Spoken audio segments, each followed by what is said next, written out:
जी कहिए, किससे मिलना है? रोनी साहब को बोलो सीआईडी वाले आए। ठीक है।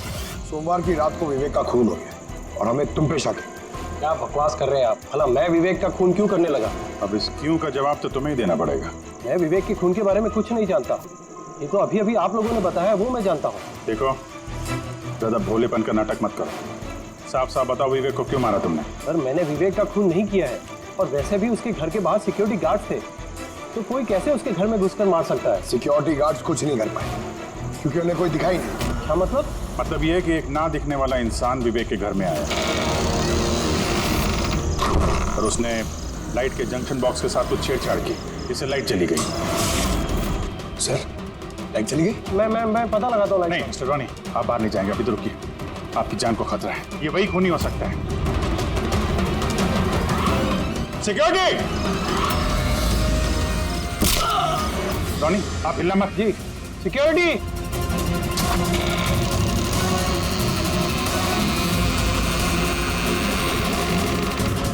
कौन है उधर? सर, सर, हैं? यहाँ पे? कौन है? कोई था यहाँ पे? कौन है? कोई दिखा? नहीं। रॉनी, हिलना मत। सिक्योरिटी, लाइट ऑन करो। मैं भाग जाता हूँ। Oh no. पंकज!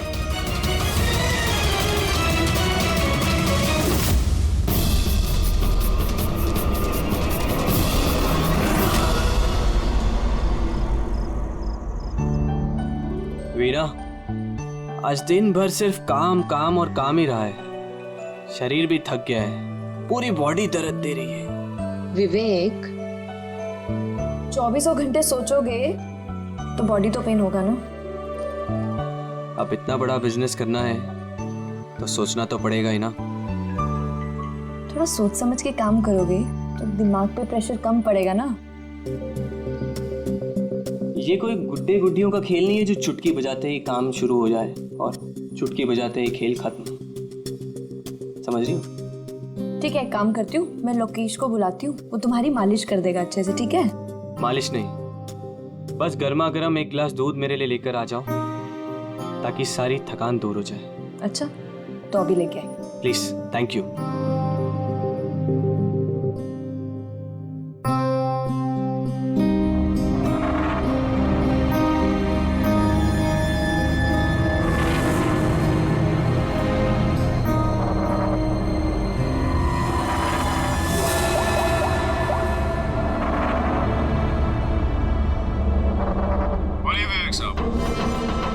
सब ठीक ठाक है? हाँ साहब, सब ठीक है, एकदम ट्रैक पे है। काम हो जाएगा ना? आपको जुबान दिया साहब, काम हो जाए, हाथ का काम है। गुड।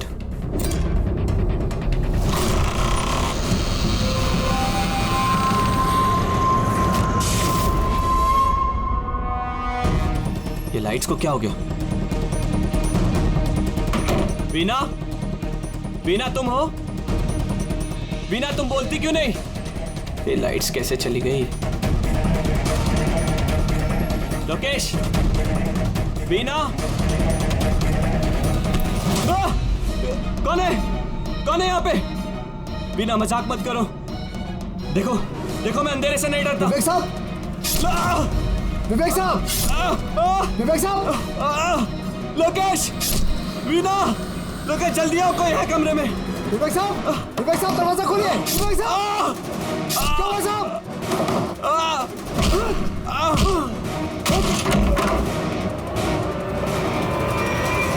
विवेक साहब! मार्गिन! विवेक साहब! विवेक साहब! विवेक साहब! विवेक साहब!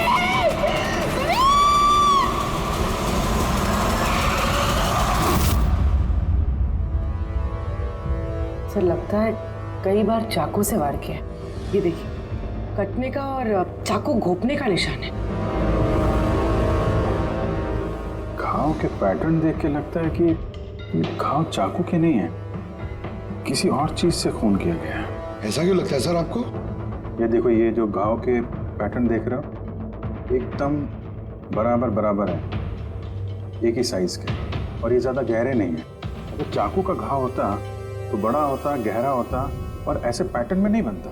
मतलब सर चाकू जैसा ये कोई छोटा हथियार है और उसे बार बार मार के खून किया। लगता तो ऐसे ही है। आप कहाँ थे आज जब ये खून हुआ? साहब मैं नीचे अपने कमरे में था। जब विवेक साहब की चीखने की आवाज सुनी तो मैं दौड़ के ऊपर आया। साहब मैंने दरवाजा खोलने की बहुत कोशिश की लेकिन दरवाजा अंदर से बंद था। विवेक साहब अंदर से जोर जोर से चिल्ला रहे थे, इसलिए मैं दरवाजा तोड़ के अंदर गया और मैंने देखा कि जब दौड़ के अंदर आए तो आपने खूनी को नहीं देखा यहाँ पे? यही तो अजीब है साहब, खूनी दिखा ही नहीं। दरवाजा बंद था अंदर से? हाँ साहब।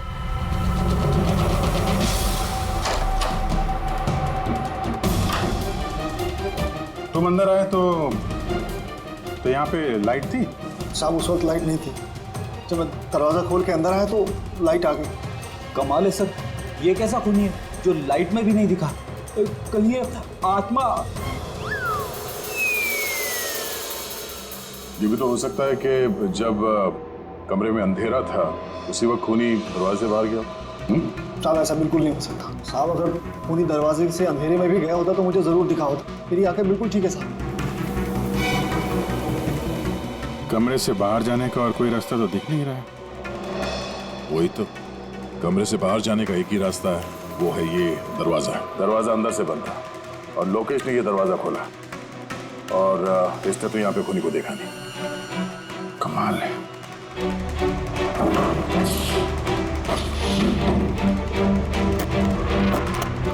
क्योंकि अंदर से बंद है, यहाँ से तो खूनी आ नहीं सकता। तो खूनी अंदर कैसे आया? और फिर बाहर जाते हुए किसी को दिखा नहीं। सर मेरी दादी एक भूतिया कहानी सुनाती थी। पंकज, एक तो ये कहानी नहीं है, हकीकत है, और ये भूतिया नहीं है। सर ये हकीकत है लेकिन भूतिया ही लगता है ना। कोई यहाँ पर आता है, बिना हथियार के खून करता है और चले जाता है। कहाँ से? जाने का तो यही एक रास्ता है, ये दरवाजा। लेकिन सर बीना तो सीढ़ियों से ऊपर आ रही थी और अगर खूनी यहाँ से जाता तो उसे दिखता जरूर। कमाल है यार, ये लाइट का आना जाना, इसका कुछ ना कुछ कनेक्शन है इस केस के साथ। लाइट का जंक्शन बॉक्स कहाँ पे है?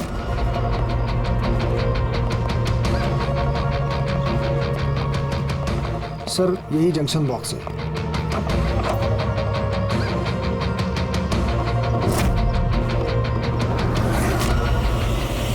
इधर आओ जरा। कल तुम ही ड्यूटी पे थे? मैं तो गेट पे था साहब। तुम्हारे गेट पे रहते कोई घर में घुस के खून कर गया, तुम्हें पता नहीं चला? देखिए साहब, मैं अपनी ड्यूटी पे अलर्ट रहता हूँ। ना कोई अंदर आया है ना कोई बाहर गया है। अलर्ट? तो क्या खूनी हवा में आया, हवा में गायब हो गया है? ये लाइट स्विच ऑफ किसने की थी यहाँ से? पता नहीं साहब, अचानक ऑफ हो गई। मैंने सोचा फ्यूज उड़ गया हो। या कोई स्पार्क वार्क हुआ था जंक्शन बॉक्स में? नहीं साहब, स्पार्क नहीं हुआ था। लाइट चली गई और जैसे ही लाइट चली गई मैं जंक्शन बॉक्स की तरफ दौड़ा। देखा बाकी सबके घर में लाइट है, हमारी क्यों नहीं? और देखा साहब जंक्शन बॉक्स खुला था, जंक्शन बॉक्स का स्विच भी बंद था और मैंने ऑन किया साहब। जैसे ही ऑन किया लाइट आ गई। कोई तो आया था यहाँ पे जिसने लाइट के साथ छेड़छाड़ की है। विवेक की बीवी वीना, उससे भी पूछ लेते हैं।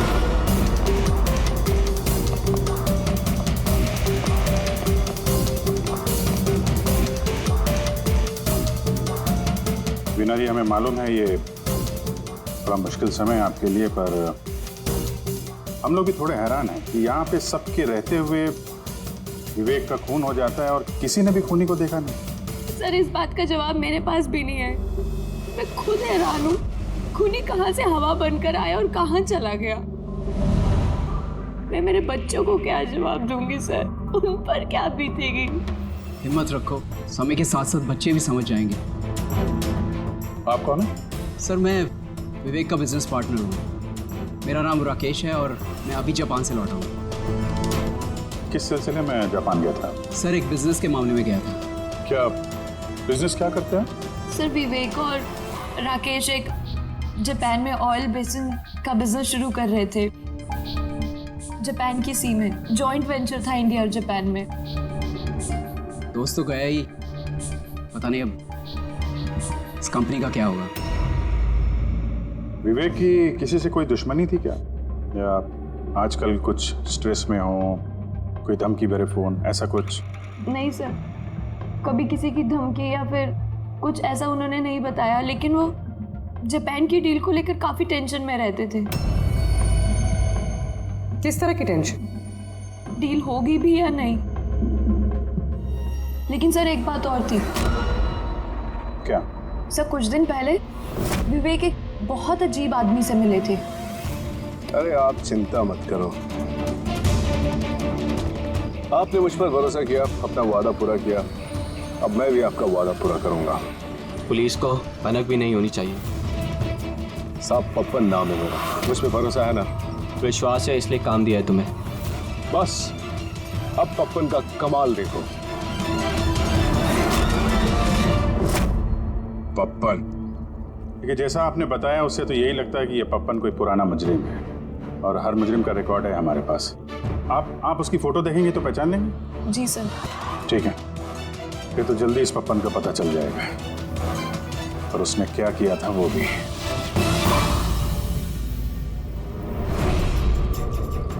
आप लोगों का शक एकदम सही बॉस, ये खून चाकू से नहीं हुआ। तो फिर किस हथियार से हुआ जो कोई भी देख नहीं पाया, यहाँ तक कि लोकेश को भी वो हथियार दिखाई नहीं पड़ा? हाँ बॉस, हथियार भी नहीं नजर आया और कमाल की बात है खूनी भी दिखाई नहीं दिया। ये तो पहली हो गई। खून हुआ, खून ही नजर नहीं आया। घाव चाकू जैसे हैं लेकिन खून चाकू से नहीं हुआ। पहेली तो है अभिजीत, और इस पहेली को सॉल्व करने के लिए आप लोगों को कड़ी मशक्कत करनी पड़ेगी। देखो बॉस, हम लोग आत्मा में तो विश्वास नहीं करते, लेकिन साइंस से कुछ भी किया जा सकता है और मुझे लगता है किसी मॉडर्न साइंस की टेक्निक का इस्तेमाल किया गया है इस खून में। हाईटेक खूनी? हाईटेक ही हो सकता है, वरना ना दिखने वाले खूनी को लाइट्स ऑफ करने की क्या जरूरत है? माना कि ये खूनी हाईटेक है, मगर कहीं ना कहीं उंगलियों के निशान तो छोड़े होंगे ना उसने? बिल्कुल है। तो फिर सर, जो क्राइम सीन से हमने उंगलियों के निशान लाए थे उनमें से एक निशान खूनी के भी होंगे? होने चाहिए थे, लेकिन अफसोस की बात यह है कि है नहीं। आप लोग जो भी फिंगरप्रिंट्स लेके आए उसमें सिर्फ विवेक और उसकी पत्नी के फिंगरप्रिंट्स हैं जो एकदम क्लियर है। बाकी के फिंगरप्रिंट्स एकदम स्पष्ट हैं, सब मिल गए हैं। ऐसा लगता है जैसे किसी ने ग्लव्स पहन करके दरवाजा खोला और बंद किया। प्लानिंग के साथ खून किया गया ताकि सबूत ही ना मिले। काम करते हैं, इस विवेक के घर में जितने भी लोग हैं उन सब से अलग अलग स्टेटमेंट लेते हैं, सबसे पूछताछ करते हैं कि उस रात हुआ क्या था। खूनी ने अंधेरे का फायदा उठाया है, अब हम भी अंधेरे में निशाना लगाएंगे। सर, जब ये खून हो रहा होगा तो वो खूनी अंदर ही होगा सर। जैसे ही बीना बाहर गई उसने खून कर दिया। ये थ्योरी हो सकती है पंकज, अगर लाइट नहीं गई होती तो फिर सब दो खूनी होंगे, एक लाइट ऑपरेट कर रहा होगा और अंदर खून कर रहा होगा। मगर जिसने लाइट ऑफ करी वो कहाँ था? वहां पे तो गार्ड खड़ा था, उसने बोला ना उसने किसी को अंदर आते देखा ना कोई बाहर गया। सर लेकिन जब वीना बाहर गई थी तो उसने दरवाजा खुला हुआ देखा था सर, तो हो सकता है कि दरवाजे के ऊपर उसकी उंगली के निशान हो। खूनी यहाँ भी चालाक निकला। सारों के सामने बताया ना, यहाँ कमरे के अंदर हमें एक भी फिंगरप्रिंट्स नहीं मिले, एक भी। उसने हैंड ग्लव्स पहने होंगे सर, इसलिए शायद नहीं मिले। हैंड ग्लव्स तो पहने ही होंगे। विवेक की बॉडी यहाँ पड़ी थी, मतलब यहाँ कहीं खड़ा होगा। 1 मिनट यहाँ खड़े होना जरा पंकज।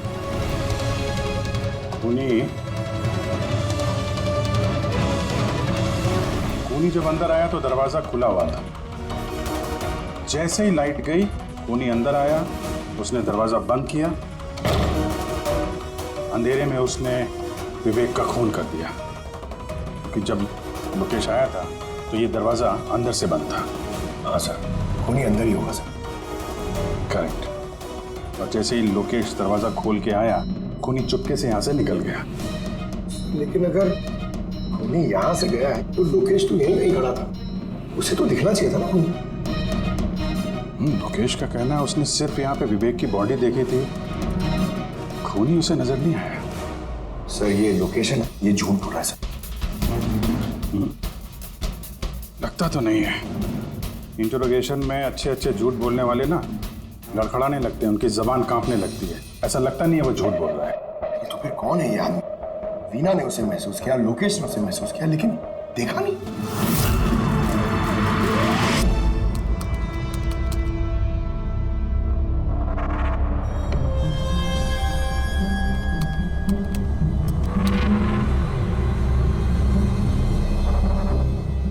सर, मरने से पहले विवेक ने जिस नंबर पे फोन किया था वो नंबर एक दिन पहले चोरी हो गया था और अब वो अनअवेलेबल आ रहा है। अनअवेलेबल है तो जरूर पप्पन का होगा दया, पप्पन का नंबर होगा। क्या पता चला उसके बारे में? सर पूरी ट्रेस कर रही है, उसका क्रिमिनल रिकॉर्ड भी चेक कर रही है सर, बहुत जल्द पता चल जाएगा। यही है। यही सर? हाँ सर ये देखिए सर, हमारे रिकॉर्ड में तो कई सारे पप्पन हैं, लेकिन वीना के बताए अनुसार ये वही आदमी जिसकी हमें तलाश है। सर ये वही आदमी है जिसे मैंने विवेक के साथ देखा था। हमारे रिकॉर्ड के हिसाब से तो ये मुजरिम बहुत ही खतरनाक है सर, खूनी है। और अगर विवेक ने इसे पैसे दिए हैं तो जरूर खून किया होगा इसने। और अभी ये बेल पे बाहर है और पुलिस स्टेशन पे हाजिरी देने के लिए जाता है रोज। कौन से पुलिस स्टेशन में जाता है ये हाजिरी देने के लिए?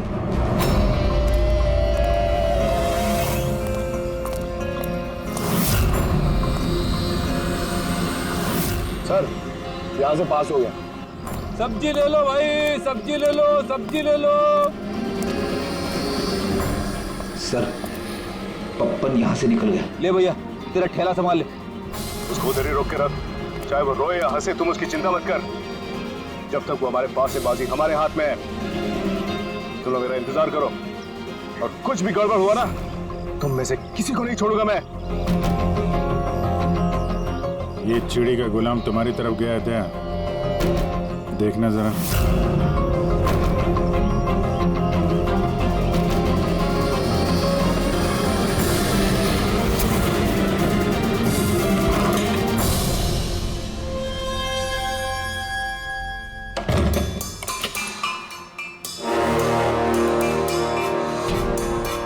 कैसा लगा हमारा इनविटेशन भरत साहब? देखो देखो, आप लोग जो कोई भी हो, मुझे और मेरे बेटे को छोड़ दो। मैं आप लोगों से रहम की भीख मांगता हूँ। रहम। ओके फाइन, एक काम करो, मुझे तुम यहाँ पर रोक लो, लेकिन मेरे बेटे को छोड़ दो। मुझे ना तो तुम चाहिए ना तुम्हारा बेटा। मैं चाहता हूँ कि तुम विवेक सर की बिड पास करो। विवेक सर खुश तो मैं खुश। ये पॉसिबल नहीं है। मैं इंडियन मिनिस्ट्री में एक एम्प्लॉय हूँ। माना कि सारे कॉन्ट्रैक्ट मेरे जरिए पास होते, लेकिन मैं ऐसे ही किसी कंपनी का कॉन्ट्रैक्ट कैसे पास करवा दूं सर? मिस्टर भरत, तुम ना मामले की गंभीरता को नहीं समझ रहे हो। तुम्हारे बेटे के साथ क्या हो सकता है तुम सपने में भी नहीं सोच सकते। सपने में तुम भी नहीं सोच सकते कि अब तुम्हारे साथ क्या होने वाला है। सर मैं मिनिस्ट्री की तरफ से काम कर रहा था। जितनी भी सील्ड बिड इंडियन फर्म्स की तरफ से होती हैं उसका इंचार्ज था मैं। चीनी या जापानी कंपनियों के पास अपने देश में नीलामी का कार्यालय था, लेकिन सभी भारतीय बोलियां उनके पास आई। किसी विदेशी कंपनी को भी कॉन्ट्रैक्ट मिला था क्या? नहीं सर, इसके बारे में सभी की कॉमन राय थी, क्योंकि भारतीयों के पास चीप लेबर और रॉ मटेरियल इजीली अवेलेबल था, इसलिए दूसरी विदेशी कंपनियों को कॉन्ट्रैक्ट मिलना मुश्किल था सर। सर इस नीलामी का चक्कर तो समझ में आ गया। इस विवेक ने नीलामी को अपने फेवर में करने के लिए इनके बेटे को किडनैप किया, मगर विवेक को किसने मारा होगा और क्यों? ये काम तो जरूर किसी इंडियन कंपनी का ही है जो विवेक का कॉम्पिटिटर था। इसी चक्कर में हुआ ये सब। वो लिस्ट लाए ना आप, जो विवेक के अलावा इंडियन बिडर्स थे? ये सर, जैसा आपने कहा था आपके अकॉर्डिंग ये मैंने लिस्ट तैयार की है। Thank you. कार्तिक, विवेक, इन दोनों के अलावा राकेश, प्रमेश, शिवानी, रोनी और नवीन। अच्छा भरत जी, इनमें से आपको कौन लगता है जो विवेक के खिलाफ बोली लगाने वाला सबसे ज्यादा? सर यानी ऐसा कोई आदमी जो विवेक के ये बिड जीतने से दुखी हो या फिर उसे कोई नुकसान हो? सर ऐसे तो दो लोग हो सकते हैं, रोनी और नवीन। रोनी और नवीन, तो फिर मिल लो। इस रोनी और नवीन से पूछताछ करो उनसे, पता तो चले है कौन ऐसा जो बिना दिखे भी खून कर सकता है।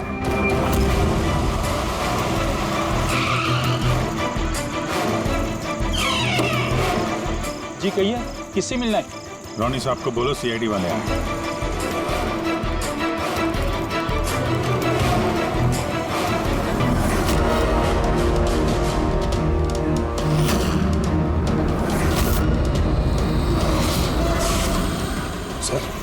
लाइट चली गई? मैं पता लगाता हूँ। नहीं मिस्टर रॉनी, आप बाहर नहीं जाएंगे, अभी तो रुकिए। आपकी जान को खतरा है, ये वही खूनी हो सकता है। सिक्योरिटी!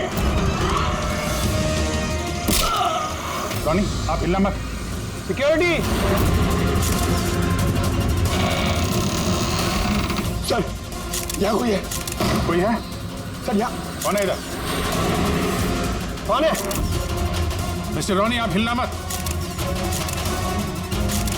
सर, मैं देखता हूँ, देखो। पंकज! Oh no, Ronnie! साहब, सबको क्या हुआ? एक minute. He's no more.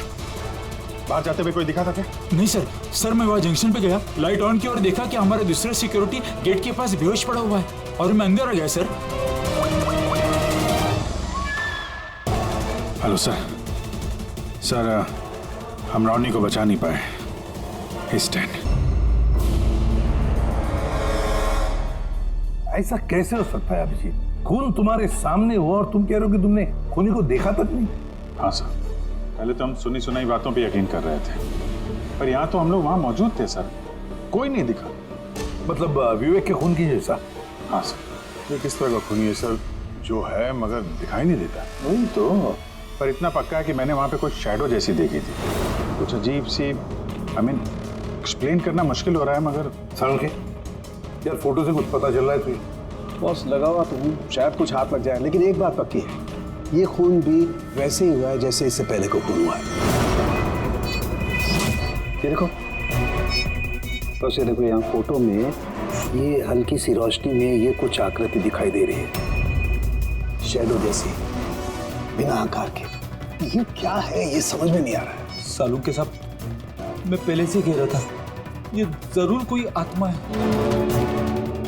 Sir, वो जो कोई भी था, मैंने उसे महसूस किया था सर। मैंने उसे पकड़ने की कोशिश की, लेकिन वो हाथ में ही है। देखो यार, ये आत्मा कुछ नहीं होता। बॉस, ये क्या है, ये अभी तक पता नहीं लगा पाया। ये किस किस्म का हथियार इस्तेमाल किया इस खूनी ने? ये है बॉस, ये हथियार, इसे शूरिकेन कहते हैं बॉस। शूरिकेन? तो इस तरह का हथियार तो मैंने मार्शल आर्ट्स वाली फिल्मों में देखा है। अरे इसे तो वो निंजाज यूज करते हैं, वो निंजा। सर, ये जापानीज हथियार है, निंजाज स्टाइल के हथियार इस्तेमाल करते हैं। जापान निंजा, और ये ऑक्शन भी जापान में होने वाला है सर, तो कहीं इन सबका कनेक्शन जापान से तो नहीं? बिल्कुल है, जापान से कनेक्शन है। इस राकेश से मिलना पड़ेगा। वही गया था ना जापान, किसी डील के बारे में बात करने। राकेश, तुम विवेक के पार्टनर हो, है ना? तो तुम तो जरूर जानते होंगे कि विवेक ने बिड हासिल करने के लिए पप्पन नाम के किसी गुंडे को हायर किया था, भरत के बेटे को किडनैप करने के लिए, है ना? नहीं सर, इसके बारे में मुझे कुछ भी मालूम नहीं। अरे ऐसा कैसे हो सकता है? इतनी बड़ी बात और पार्टनर को पता नहीं? सर, वो मुझसे काफ़ी बातें छुपाता था, इसीलिए बिजनेस में भी लॉस हो रहा था। वो इतना बेताब रहता था कि लॉस कवर करने के लिए वो क्या क्या करता था और कहाँ कहाँ जाता था, मुझे बिल्कुल मालूम नहीं है। अच्छा, वैसे आप जापान गए थे ना विवेक के खून से पहले? हाँ गया। क्या करने गए थे आप? ऑलरेडी प्रोजेक्ट का मामला था, इसके लिए मैं जापान गया था, मगर विवेक यहीं से सारे ऑपरेशन हैंडल कर रहा था। ऑयल का प्रोजेक्ट? तो क्या प्रोजेक्ट था, जरा डिटेल में बताओ तो सही। जापान में एक द्वीप है जिसे ऐतिहासिक और पवित्र माना जाता है। वहाँ के लोग ऑलरेडी प्रोजेक्ट को लगाने के लिए मना कर रहे थे। पवित्र समंती द्वीप? क्या पवित्र है उस आइलैंड में? कुछ पुराने योद्धाओं को वहाँ पे दफनाया गया था, जैसे समुराइज, रॉनिन्स और निंजास। सामुराई, रॉनिन, निंजास, पुराने योद्धाओं को दफना दिया था वहां पर। सर ये कोई इत्तेफाक है या कुछ और? ये जो निंजास है ये पुराने दौर के हथियारे थे सर जापान में, पर आज भी काफी लोग इन लोगों को मानते हैं। तो वो लोग नहीं चाहते होंगे कि उस जगह पे ये ऑयल ड्रिलिंग हो और उन लोगों ने इन्हें। हाँ हो सकता है दया, हो सकता है, पर ये भी तो हो सकता है कि इन लोगों की आपसी दुश्मनी, कोई बिजनेस राइवल।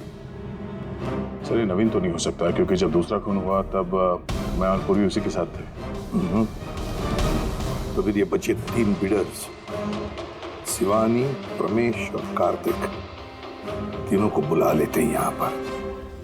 कार्तिक, प्रमेश, शिवानी, तो तुम 3 भारतीय थे विवेक के साथ बिड करने में जापान में, मगर डील हमारे हाथ में आई नहीं, और इसी वजह से विवेक और रोनी का खून हुआ है।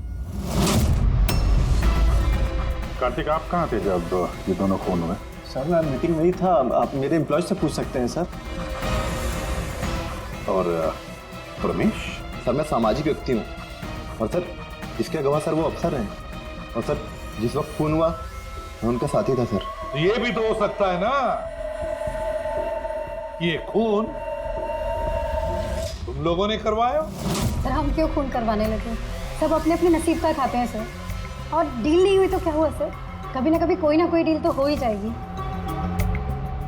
वैसे आप कहाँ थे शिवानी जब ये खून हुआ? सर मैं जापान गई थी। और क्या करने गई थी आप जापान में? सर एक मजबूरी आ गई थी। मजबूरी? कैसी मजबूरी? सर कुछ विदेशी कंपनियां हमारी भारतीय कंपनियों के बारे में गलत अफवाहें उड़ा रही थी। उसी वजह से भारतीय कंपनियों को बहुत ही चिंता हो रही थी, तो हम वहाँ उनकी चिंता दूर करने गए थे और ये बताने गए थे कि भारतीय कंपनियां सबसे बेहतर होती हैं। और वैसे भी सर हमने अपनी बिड्स विड्रॉ कर ली थी, तो फिर हम क्यों मारेंगे उन्हें? और बिड्स विड्रॉ करने की कोई खास वजह? सर वजह सर ये थी कि हम लोग अपनी ज़िंदगी में सब टेंशन नहीं चाहते हैं, और सर हम लोग किसी भी तरह का कोई रिस्क नहीं चाहते हैं। सर हम लोग को सर जो भी मिल रहा है सर हम उतने में खुश हैं।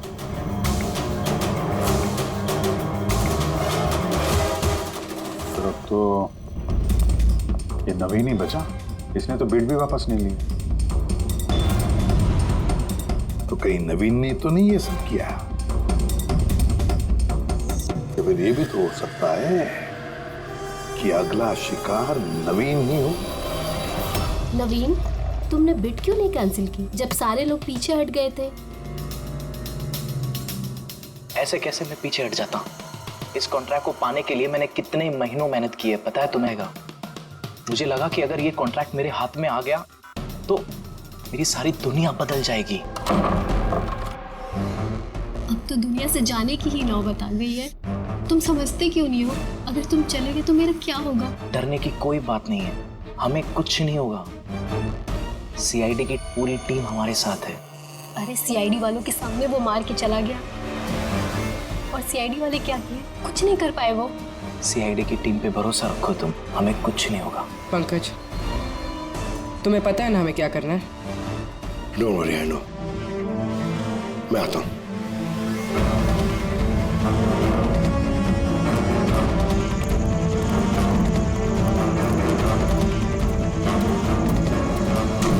ये है वो जंक्शन बॉक्स जिसकी वजह से सारा पंगा हो रहा है।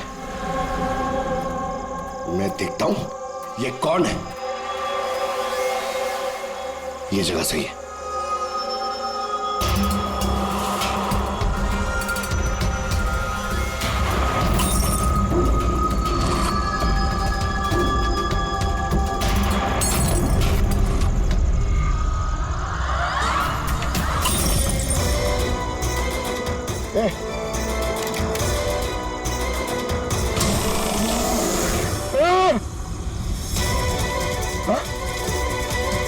कौन है?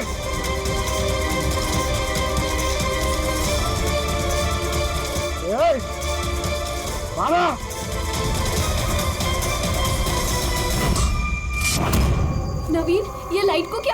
कुछ नहीं हुआ। नहीं नहीं, वो आ गया है। कुछ नहीं होगा। कुछ नहीं होगा आपको, प्लीज रिलैक्स हो जाइए।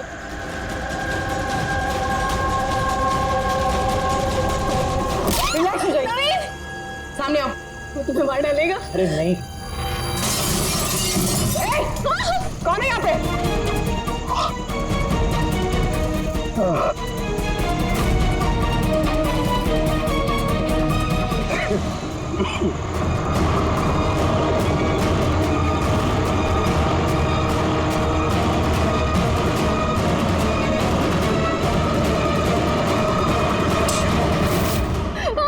आप लोग ठीक है?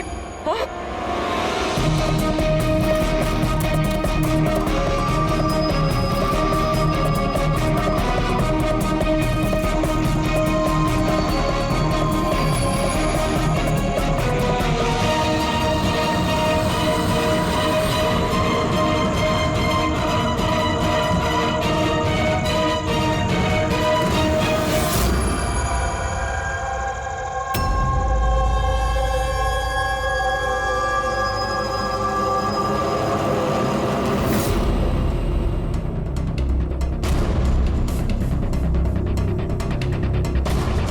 मैंने वहां पर 6 गोलियां चलाई थी। उनमें से 5 गोलियां तो मिल गई, मगर एक गोली उस खूनी को जरूर लगी है। एक गोली खूनी को लगी है? तो तुम्हें तुम यकीन के साथ कैसे कह सकती हो कि 6 में से एक गोली खूनी को लगी है? क्या वहां पे कोई खून वगैरह गिरा था? नहीं सर, खून तो नहीं था वहां पर, लेकिन गोली लगने की आवाज जरूर आई थी। अगर गोली लगी है तो खून तो निकलेगा ही। घर के अंदर ना सही तो घर के बाहर कहीं मिला? नहीं सर, हमने अच्छे से चेक किया था, वहां पर खून था ही नहीं। हो सकता है सर खूनी ने बुलेट प्रूफ वेस्ट पहन रखी हो। और सर ये भी तो हो सकता है कि ये काला कपड़ा उस बुलेट प्रूफ वेस्ट का टुकड़ा हो। इस काले कपड़े के टुकड़े से कुछ पता चल रहा है तुझे? नहीं बॉस, इस कपड़े पर से भी खून के ट्रेसेस तो नहीं मिले। खून के अलावा कुछ मिला तुझे? हाँ, ये कपड़ा इतना काला है कि विश्वास नहीं होता है। इस पर से कोई भी रिफ्लेक्शन हो ही नहीं सकता है। रिफ्लेक्शन नहीं हो सकता? मतलब ये फ्रेडी कि जब आप किसी भी चीज पर लाइट डालते हैं तो वो लाइट थोड़ी सी रिफ्लेक्ट होके आपकी आंखों में आती है। इसी से पता चलता है कि क्या चीज है, उसका कलर क्या है, ये सब कुछ। लेकिन इस कपड़े पर अगर आप लाइट डालेंगे तो रिफ्लेक्ट होगी ही नहीं। इस कपड़े पे लाइट मारेंगे तो ये कपड़ा दिखेगा नहीं ना। मैं दिखाता हूं, ये देखो, ये यहाँ पर ये लाइट है। अब हम इसे ट्रैवल करते हैं इस कपड़े पर और ये देखो लाइट गायब। माय गॉड, मतलब इस कपड़े ने सारी की सारी लाइट एब्जॉर्ब कर ली। और ये देखो, कपड़े से बाहर आए तो फिर से लाइट दिखाई देना शुरू हो गई।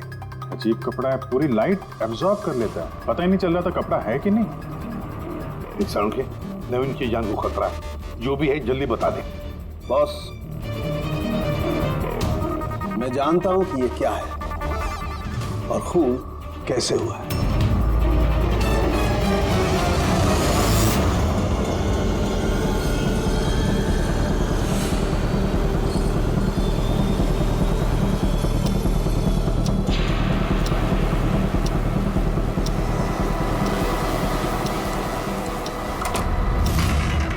शिखा, क्या हुआ तुम्हें?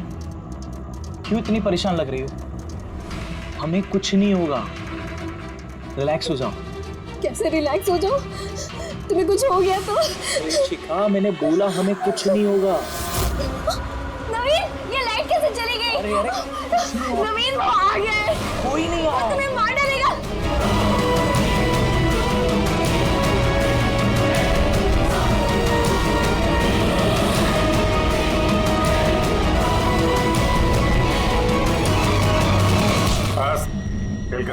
एक गिलास दूध अपने हाथों से लेकर आ जाओ, सारी थकान दूर हो जाएगी। अच्छा, अभी लेकर आती हूँ। Please, thank you.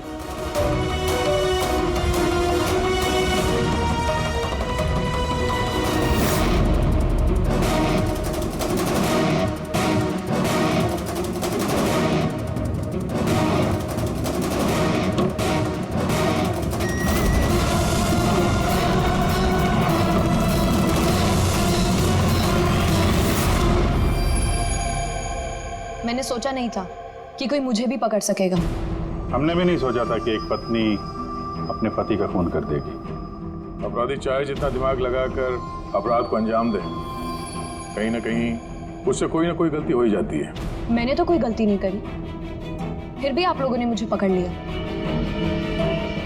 नहीं, गलती हुई तुमसे। ये कपड़ा पहन के तुमने बहुत अकलमंदी दिखाई थी, लेकिन इस कपड़े का टुकड़ा हमें खिड़की में से मिल गया और खिड़की पे फंसा हुआ वो कपड़ा हमारे लिए सबूत बन गया और उसी कपड़े की वजह से तुम हमारी पकड़ में आ गई। ये कैसा कपड़ा है सर? मैंने इसके बारे में पहले सिर्फ सुना था बॉस। मुझे पता नहीं था कि इसका इस्तेमाल किया जा सकता है, वो भी इस तरीके से। इसे जिस जिस व्यक्ति ने बनाया उसने अपने हिसाब से इसको नाम दिया, लेकिन एक बात पक्की है, ये दुनिया की सबसे ज्यादा काली चीज है। मैं तो कुछ समझा नहीं।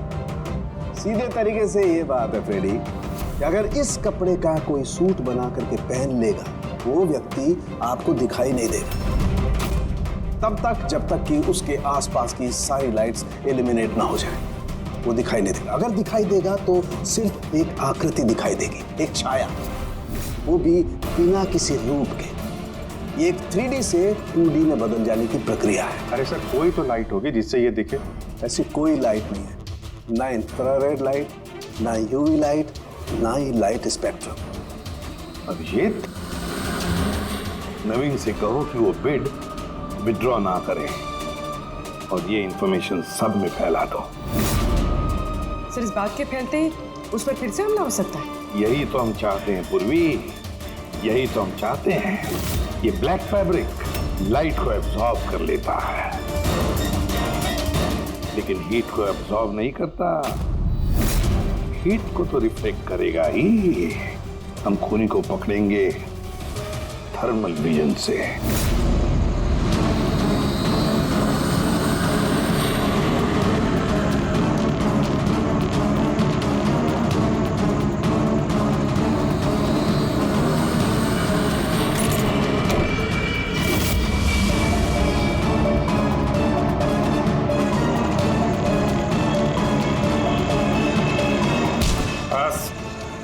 इस तरह से इस काली ड्रेस की वजह से तुम्हारा खेल खत्म हो गया? अब जल्दी से बताओ, अपने पति का खून क्यों किया तुमने? नफरत थी मुझे उससे। उसकी बीवी कहलाते हुए भी मुझे शर्म आती थी। क्यों? ऐसा क्या करता था वो कि तुम्हें इतनी नफरत थी? ये जो बिजनेस था मेरे पापा ने उसे दिया था। इतना बड़ा एम्पायर खड़ा करके दिया उसे, और वो उसे मिट्टी में मिलाने की कोशिश कर रहा था। गुंडों के बदौलत कॉन्ट्रैक्ट लेता था। तुम्हारा मतलब है कि वो खुद अपना बिजनेस खराब कर रहा था? कर नहीं रहा था, कर दिया था। मेरी फैमिली बैंक करप्सी की गिनती में थी।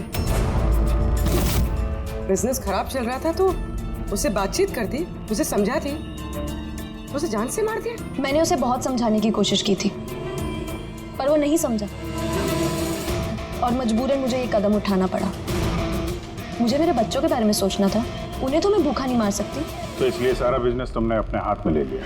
हाँ, मैंने जापान की एक कंपनी को अप्रोच किया था छिपकर।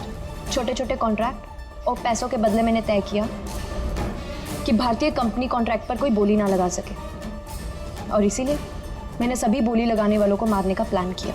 और उन्हें मारने के लिए ऐसे हथियार का इस्तेमाल किया जो निंजास इस्तेमाल करते हैं? हाँ? हाँ। क्या मिला ये सब करके? जेल। जिन बच्चों के लिए तुमने गुनाह का रास्ता अपनाया, अब वो बेचारे अनाथ हो जाएंगे।